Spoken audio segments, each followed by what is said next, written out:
Rádio 9 de Julho. Boa noite, você querido ouvinte do programa Tocando em Frente. Hoje, sábado, dia 16 de julho de 2016. Eu, Ivanildo de Andrade, estou aqui para apresentar o programa Tocando em Frente. O programa está no ar, já fazem 3 anos. E aqui a gente trabalha o tema da dependência química, né? O uso de álcool e drogas, os prejuízos causados à sociedade, um tema extremamente ainda, né, com muita dificuldade da sociedade compreender, e a gente busca, por meio do programa, diminuir o preconceito e a discriminação que existe em relação à questão da doença da dependência química, né? Queremos agradecer de antemão aqui na mesa de som o nosso querido Lucas Martins. Boa noite. Nas gravações especiais, o Wellington Trindade. Ao telefone, hoje teremos uma voz feminina ao telefone. A Emanuela. Emanuela estará aqui hoje atendendo ao nosso telefone. Qual é o telefone? Simples, DDD 11 3932 1600.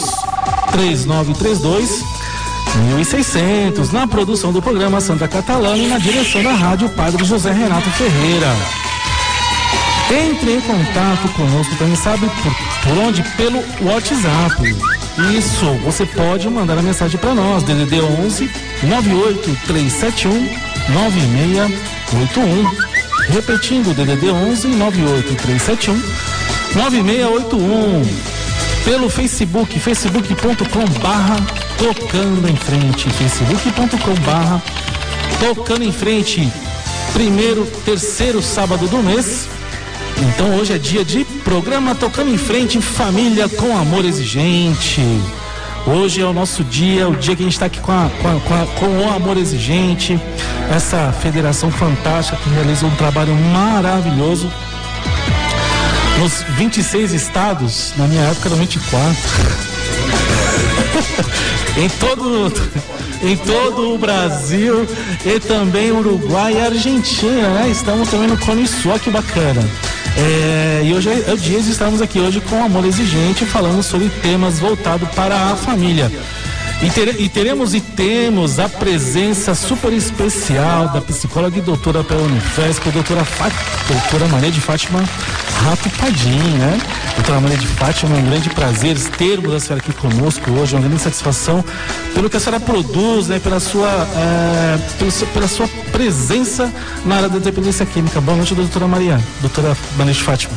Boa noite a todos, é um enorme prazer e um privilégio estar com vocês aqui, e parabenizo esse espaço em que vocês podem dar voz às famílias para que possam minimamente se sentir acolhidas. Parabéns a todos vocês, é um enorme privilégio. O privilégio é nosso de tê-la aqui conosco. Boa noite, temos aqui o nosso querido Ronaldo Luiz Risseto, um verdadeiro lorde inglês, o Sir Ronaldo Risseto, está aqui hoje representando a Federação de Amor Exigente, ele é diretor de comunicação da Federação de Amor Exigente. Boa noite, Sr. Risseto. Boa noite, Ivanildo. Boa noite, doutora Fátima. É um prazer imenso tê-la aqui conosco. Boa noite, Ivanildo José, que aqui tem 2 Ivanildos nessa mesa tão importante. É um prazer muito grande para nós estar aqui. O Amor Exigente se sente honrado de dividir a mesa com vocês, estar a presença de pessoas comprometidas com a mesma causa que a gente é sempre um momento de muita alegria. E vamos em frente, tocando em frente com Amor Exigente e fazendo o melhor possível pela gente. É isso aí. Boa noite, Bruno José. Boa noite, gente. Tá com a... Hoje fizemos, enfim, mas deixa pra lá. Bom, pessoal, é isso aí. Vai ligando pra gente, 11 3932 1600, 11 3932 1600, e o tema hoje é impacto das drogas nas crianças que convivem com dependentes químicos. Impacto das drogas nas crianças que convivem com dependentes químicos. Muitas vezes falamos sobre o dependente químico, falamos sobre os pais, falamos sobre a mãe, e os filhos, né? E essas crianças que convivem neste ambiente. Muitas vezes a gente não fala sobre isso, né? As pessoas não entendem ou talvez não percebam o quanto isso também é super prejudicial para uma criança. E a doutora Maria de Fátima Rapadim vai hoje nos falar, né, sobre esse tema extremamente importante, que precisamos falar mais sobre isso. E ela também vai nos falar, né, de um livro muito bacana, chamado Toninho e a Poção da Falsa Felicidade, que é justamente voltado para esse público infanto-juvenil. E a doutora Maria de Fátima vai falar sobre esse projeto também, desse livro que ela está lançando junto com os outros profissionais da área. Vamos agora ouvir a nossa vinhetinha da campanha Tocando o Coração e na sequência nós voltamos com a entrevista. A internação é um dos caminhos mais buscados como parte do tratamento para a dependência química. É neste momento que muitas famílias encontram dificuldades. Com o objetivo de buscar vagas sociais a custo zero para atender famílias carentes, lançamos a campanha Tocando o Coração. Ouça o programa Tocando em Frente, com o psicólogo Ivanildo de Andrade, todos os sábados, a partir das 7 da noite, pela Rádio 9 de Julho. E saiba mais sobre a campanha Tocando o Coração. Deixe seu coração ser tocado e venha fazer parte desta história. Boa noite. Hoje eu gostaria de falar um pouco sobre a campanha Tocando o Coração. Essa campanha é para as clínicas e comunidades terapêuticas a oferecerem vagas sociais. E para quem essas vagas sociais? Para os familiares. Familiares que estão hoje em desespero e muitas vezes não são atendidos. Muitas vezes porque não conhecem os caminhos, muitas vezes porque não tem informação. Então essa campanha é para essas pessoas carentes. Nós estamos aqui para te ajudar, acredite. Você pode nos encontrar pelo telefone 2779-6420. Pode nos encontrar pelo WhatsApp 965747026. Você pode nos encontrar pelo e-mail tocandocoração@gmail.com, tocandocoracão@gmail.com. Você que agora está nos ouvindo e precisa de uma vaga social e não está encontrando, liga pra gente, entra em contato.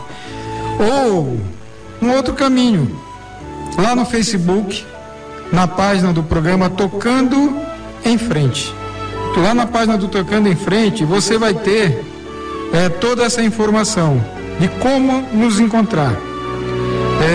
Fazer uns agradecimentos aos nossos parceiros que nos têm cedido as vagas sociais, a Casa Dia São Paulo, lá no Jardim Anália Franco, o Instituto Nova História, em Bugaçu, o meu amigo queridíssimo Rodrigo Alves, que nos deixou há um mês, mas hoje quem está lá é a Nena. Nena, um abraço. Tamo junto, Nena. Comunidade Terapêutica Paz e Amor em Jesus, lá de Ferraz de Vasconcelos, e a Clínica Sumed, lá de Minas Gerais, do pastor Alessandro. Um abraço. Isso aí. Campanha Tocando o Coração, que já internou, já conseguiu vagas para algumas pessoas, para alguns usuários de alguns dependentes químicos que já passaram pelo acompanhamento, já estão de volta com suas famílias, né? Em breve nós vamos fazer um programa específico sobre esses casos, sobre esses jovens que já conseguiram retornar ao ambiente, né? À família. A partir dessa campanha Tocando o Coração. Então você que se sensibiliza, você que quer contribuir, ligue para 2779-6420 ou encaminhe seu e-mail e a gente pensa na melhor forma possível para você nos ajudar na campanha, ok? Um abraço para o Mauri, lá da Zona Sul de São Paulo. Um grande abraço, Mauri, sempre conosco, conectado aqui. Pessoal, já está na nossa página no Facebook o livro Toninho e a Poção da Falsa Felicidade. Lá você vai ver já o livro, ter uma ideia de que livro como esse livro. E, poxa, bacana para quem trabalha com crianças aí, profissionais da área da saúde. Acho que seria uma ótima aquisição para que as próprias instituições, as organizações sociais aí pudessem adquirir esse livro para poder deixar com seus profissionais, para que eles trabalhem com as crianças esse tema tão importante que é o problema da dependência química. Bom, o impacto das drogas nas crianças que convivem com dependentes químicos. Doutora Maria de Fátima Rapadim, psicóloga e doutora pela Unifesp. Como que é visto, como que esse tema hoje é trabalhado ou não é trabalhado? A partir de que momento vocês pensaram em começar a falar sobre essa questão do impacto das drogas, né, na vida dessas crianças? Boa noite, doutora. Boa noite. As crianças, elas têm uma forma de lidar e de absorver todo o ambiente familiar muito diferente do que o adulto. As interpretações dela a respeito do que ela pensa quando o pai, o irmão ou a mãe some de casa, ou quando tem as brigas familiares, ela interpreta aquilo de uma forma muito centrada nela, né? Achando que ela é responsável por aquilo. Ela tem uma dificuldade em elaborar essas questões que já são difíceis para ser elaboradas para qualquer adulto, né? Mas a criança, em função da imaturidade emocional e a imaturidade intelectual, ela tem um impacto muito maior, porque aquilo ela não consegue expressar nem a emoção, nem o que aquilo quer dizer. Ela não tem espaço para ela. E a família normalmente, quase que em 100%, ela está absolutamente focada no dependente. Ela fica refém da doença, né? E nesse momento essas crianças, elas são negligenciadas muitas vezes, né? Negligenciadas em diversos aspectos, indiferente da classe social, né? Até para que o nosso ouvinte, essa pessoa que está nos ouvindo agora, né? Essa mãe, esse pai, essa tia, esse irmão, quando a senhora diz assim, essas crianças acabam sendo negligenciadas, ou essa questão da imaturidade emocional, a compreensão dessa situação de violência que está acontecendo, assim, de uma maneira simples, né? Essa criança, ela não compreende isso que está acontecendo, é mais ou menos por aí? Isso, ela não compreende e ela acha, ela tem ideias a respeito do que está acontecendo, né? Então, ela tem ideias de que o pai sumiu, por exemplo, à noite, ou que o pai chegou e bateu na mãe, porque ela pode ter feito alguma coisa errada. Tadinha, né? A criança acha que o problema é ela. Isso, ou então ela interfere, ela fica do lado de isso, a violência doméstica, ela é muito comum na questão da dependência química, né? Seja do alcoolismo, seja de qualquer outra substância psicoativa. Então a criança também passa por ela participa dessa violência, que muitas vezes ela não é física, ela é moral, né? Ela é mental, né?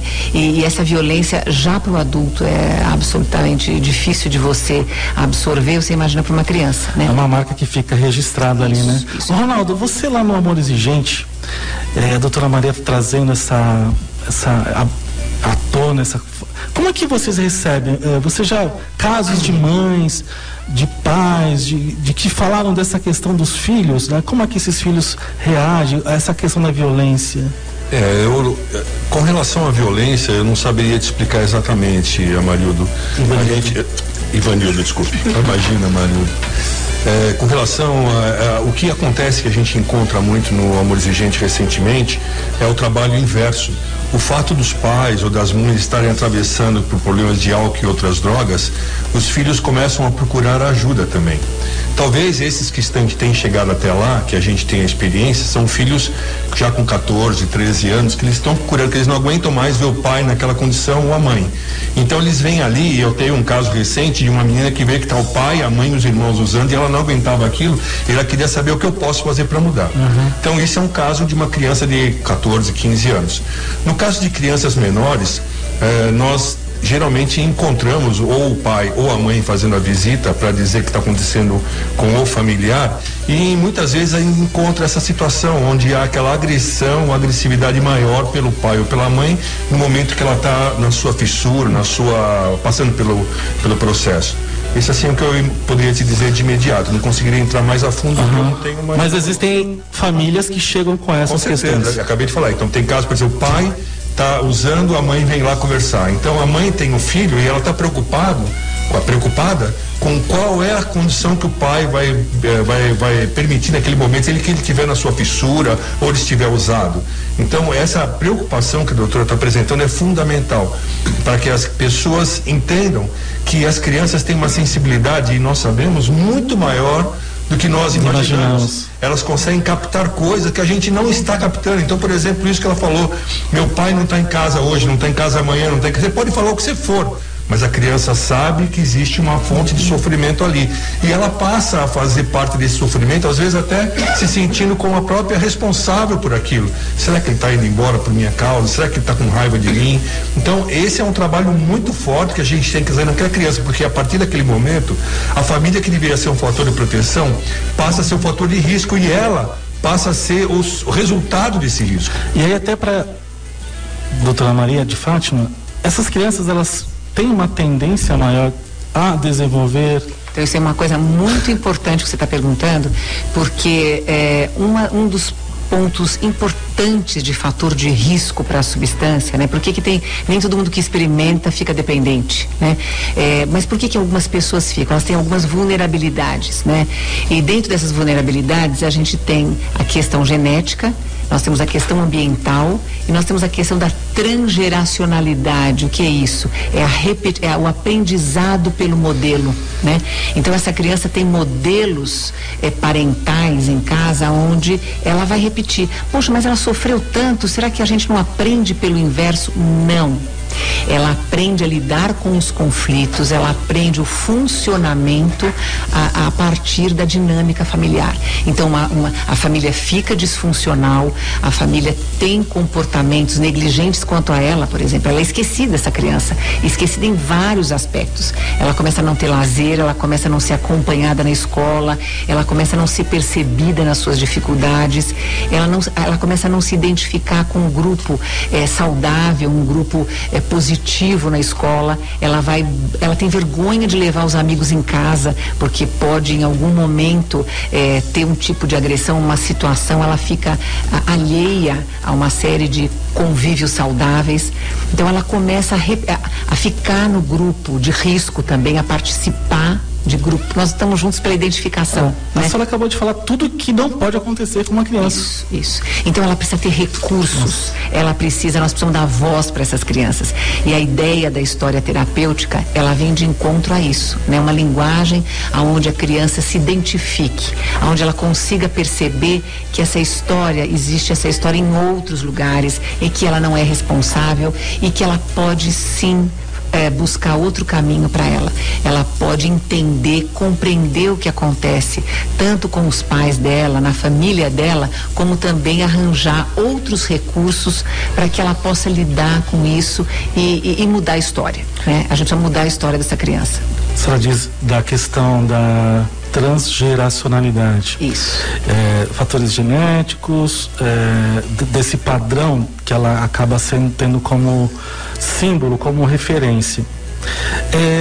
Se ela tem uma família tão disfuncional, e se o que a senhora trouxe é isso, tudo que a criança não precisa ter é o que uma criança num ambiente como esse acaba tendo, e isso é terrível para o desenvolvimento e tudo mais.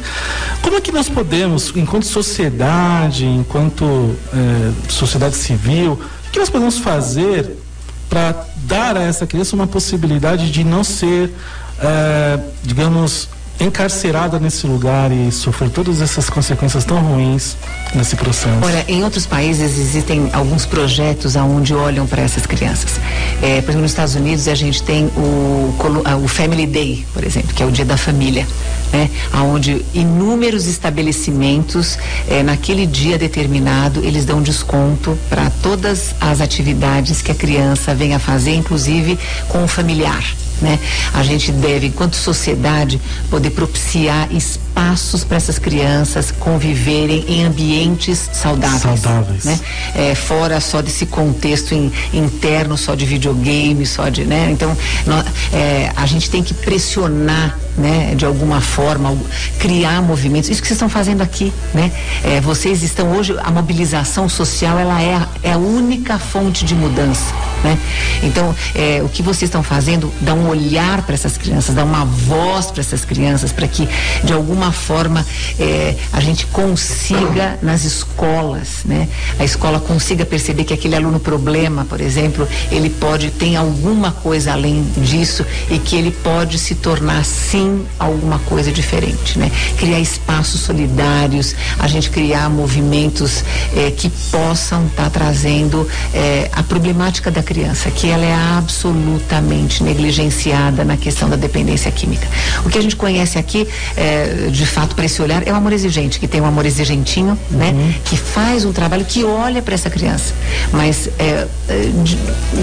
efetivamente nós não temos absolutamente nada, nós não temos políticas de saúde pública que possam ter prevenção na área de álcool e drogas. Para você imaginar, crianças podem ir para bar e vão comprar, o pai dá o dinheiro e a criança vai lá comprar o cigarro, comprar a cerveja, né? Então a gente tem essa exposição o tempo todo, essa criança, de repetição de modelos negativos. Ela não tem mais espaço, ela não tem voz, né? Então eu acho que isso é terrível, né? Sim.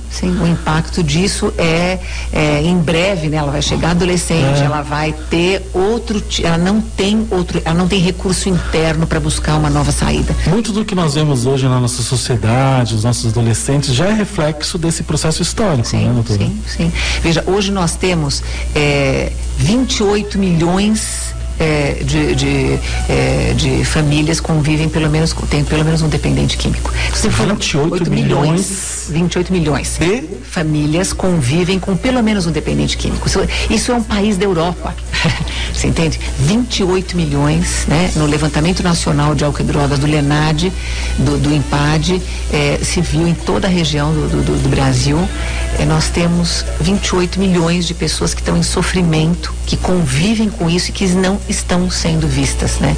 A não ser por esses movimentos, essas ONGs, essas colaborações humanitárias, o Amor Exigente, o NA, o AA, né? Então nós precisamos, enquanto sociedade, nos unir. É o que vocês estão fazendo aqui, né? Vocês estão fazendo aqui. Quando eu fui até o Rio Grande do Sul conversar com os outros colegas especialistas que não eram especialistas da área de dependência química, Renato Caminha, Adriana Zanonato, Luiz Prado e a Marina, né? Eles têm projetos, eles tinham livros terapêuticos e formam profissionais na área de saúde, e a gente tinha um buraco, né? Na questão da dependência química para as histórias terapêuticas infantis, né? Então a gente fez essa parceria, buscar parcerias para que a gente possa ter essa mobilização, né? Então água mole e pedra dura, tanto baixa até que fura, né? Isso. Mas a fonte é grande, a fonte é grande. Doutora, eu gosto muito de algumas coisas muito mais radicais do que a maioria das pessoas, porque eu acredito que quando nós estamos lidando com a vida das pessoas, nós não podemos ficar muito em cima do muro, né? Porque o nosso erro, nós vamos enterrar alguém. E o que a senhora diz aqui, assim, uma coisa que eu digo, se a psicologia diz que o comportamento é aprendido, né, como a senhora relata aqui, o aprendizado pelo modelo, e as pessoas me questionam muito porque eu tenho essa fala. Isso é uma pergunta, será que eu estou tão errado assim? Será que nós estamos, não é pelo exemplo? Será que é pela orientação? Será que eu bebendo, eu usando droga, e eu vou dizer para meus filhos, não beba e não use que é ruim? Uma outra que eu anotei aqui, onde encontrar o livro, e mais uma, são 3 hoje, a minha intervenção é curta hoje. E 28 milhões de família convive com pelo menos um dependente químico. Algumas pessoas dizem que nós somos exagerados. O que você acha dessa? Vocês são exagerados, isso não é uma epidemia. Vocês estão dizendo que o monstro é maior do que ele é. Como é que é isso, né, para a universidade? Bom, tem eu acho que assim, eu vou mudar só um pouquinho o seu termo, que eu acho que não é radicalismo, eu acho que é uma posição mais firme, né? Eu acho que essa questão do radicalismo, eu não consigo ver você como radical, consigo ver você com uma postura firme, né? Você sabe que uma das coisas que se preconiza é que se tenham posições absolutamente claras e contrárias contra o uso de substâncias. Então, quando você pega o NIDA, que é o National Institute on Drug Abuse, que é o maior instituto de pesquisa que existe na área de álcool e drogas, é clara essa posição dele. Nós devemos ter qual é a medida preventiva de maior impacto. É essa que você falou que é radical, mas na verdade não é radical. Ela é clara e objetiva, onde nós temos que ter uma contrariedade a ambientes que são favoráveis ao uso de substância. Isso não é radicalismo. Isso, na verdade, você, sem querer, você está tendo uma postura científica, né? Então, hoje, o que as evidências científicas mostram é exatamente uma postura na área da prevenção de uma forma clara e objetiva, aonde um ambiente aonde você convive com isso, você vai estar, não tenha dúvida nenhuma, causando minimamente uma mobilização no outro ser que está usando.